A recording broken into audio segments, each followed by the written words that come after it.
সময় যত গড়াচ্ছে ভারত ও পাকিস্তানের মধ্যকার তিক্ততা সংঘাত যেন বেড়েই চলেছে। আর এই চলমান যুদ্ধাবস্থার মধ্যেই যেন আগুনে ঘি ঢালল আইএমএফ। পাকিস্তানকে $100 কোটি নগদ ঋণ দিয়ে যেন ভারতের গাত্রদাহের ও দুশ্চিন্তার কারণ হয়ে দাঁড়ালো প্রতিষ্ঠানটি। তাই পাকিস্তানের এই আকস্মিক ঋণ প্রাপ্তি নিয়ে কড়া আপত্তি জানিয়েছে চিরবৈরী প্রতিবেশী দেশ ভারত। জানা যায়, নগদ ঋণের পাশাপাশি জলবায়ু সহনশীলতা তহবিলের আওতায় আরও $140 কোটি ঋণ অনুমোদন করা হয়েছে দেশটির জন্য।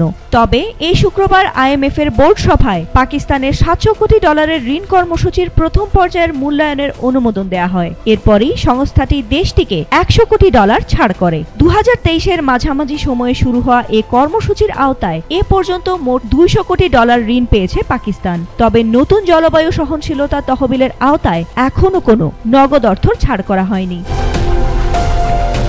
পাকিস্তানকে ঋণ দেওয়ার প্রসঙ্গে আইএমএফ এক বিবৃতিতে জানায়, বিশ্বজুড়ে চ্যালেঞ্জিং অর্থনৈতিক প্রেক্ষাপটেও পাকিস্তানের নেয়া নীতিগত পদক্ষেপগুলো তাদের অর্থনৈতিক স্থিতিশীলতা ও বিনিয়োগকারীদের আস্থা পুনর্গঠনে সহায়ক ভূমিকা রাখছে।